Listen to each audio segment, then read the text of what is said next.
Beste decaan, beste rector, beste professoren, beste iedereen that matters. Mijn lieve alma mater. 25 years ago, I was standing here like you. Actually, not here, but there. A young woman full of dreams and ambitions. I knew I wanted to change the world in a way, but I didn't know how as yet. But let me start in congratulating each and every one of you. You all graduated in probably one of the most unsettling periods in recent history, where you had to deal with many crises at the same time, being locked down for more than a year and with alarming, negative, and fearful front-page news day after day after day. But let me tell you, we don't live in a world and an era of change. We are changing an era. We leven niet in een tijdperk van verandering, maar het is een verandering van tijdperk. And that explains the huge chaos we are currently living in. But there is hope. Ladies and gentlemen, this hope is in you, in each and every one of you. Many old systems, not sustainable, may collapse. But the new society that will be born will be truly sustainable and will be built on well-being and not only on welfare.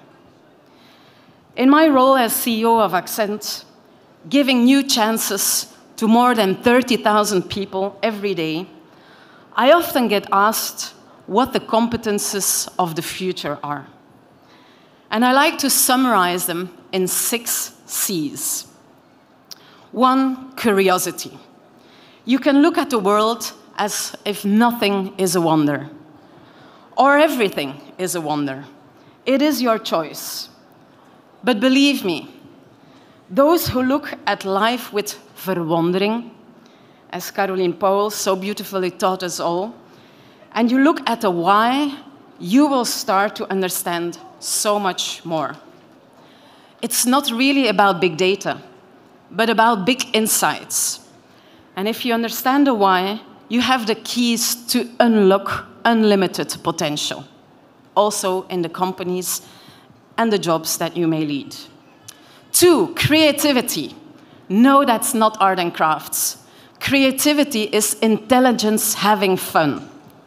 It is about solving most complex problems and real out-of-the-box solutions. And that is what we will need more of, more than ever, to solve the challenges of today. Thirdly, compassion. The world is polarizing and getting divided in us versus them, in all kinds of ways. Black versus white, Muslim versus Catholic, or should I say Jews today.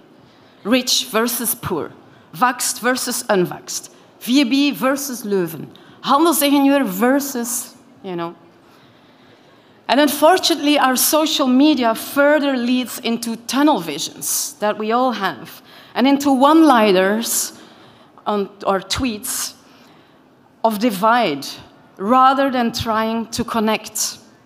But those who can look through the eyes of others without judgment and lead with compassion will truly connect and win all the hearts of all people. Those leaders will show what real inclusion is. Companies talk about head counts, but really, we should talk about heart counts. Collaboration. Our challenges are so big in society, not putting any pressure, but not one company or not even one country can just fix it by itself. Collaboration is the new competition.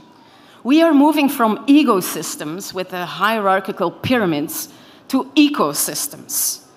And I can only win if we all win. And thank God that's maybe the only thing that Corona has really brought us and taught us. We need to bundle our forces as never before. 5, critical thinking. This is why I chose to study at the VUB.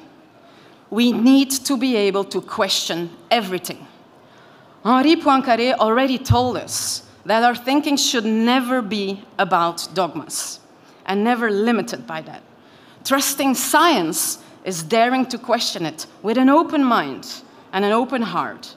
That's how real progress gets made. Scientia vincere tenebras. With the revolution of AI, this will become even more important than ever, because technically, any fake video can now already be made of any one of us, just based on the materials that are out there in the online world. So this new video could be telling anything, i.e., for example, let's start a war, and you never, ever said this own thing. So be critical, and always question the story that you get to see.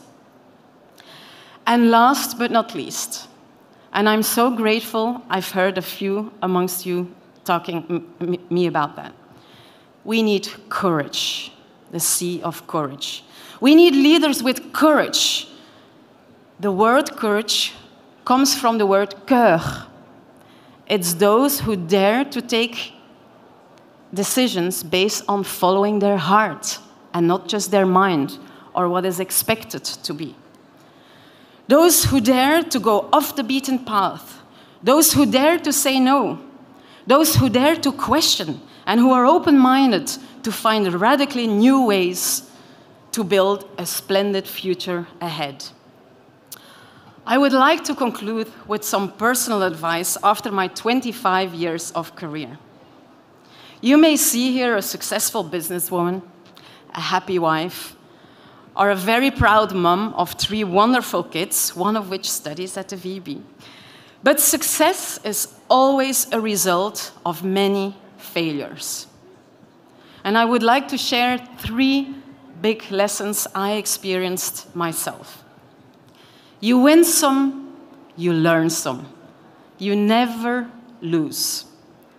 Always try to learn from a setback. What did this experience try to teach me? Move on and just grow. 2, love it. If you don't love it, change it.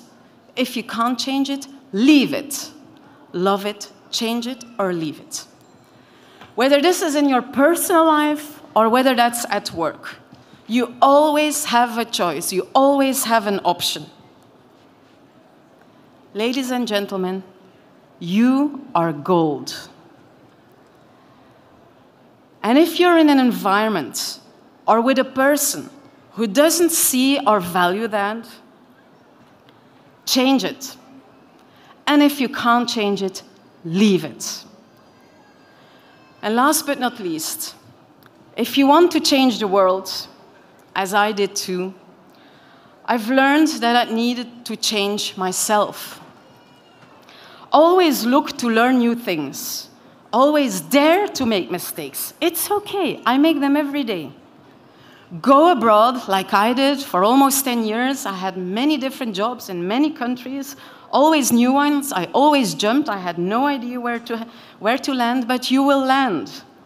And you just become a better version of yourself each and every time. A better wife, a better mother, a better friend, a better godmother, a manager, and a leader. By doing so, you will have the broadest impact on your environment and therefore on the world. So, dear graduates, dear alumni, I should say, spread your wings and fly. Fly very high. And never forget, you are truly gold. Thank you. Thank you very much for these inspiring words, Anouk.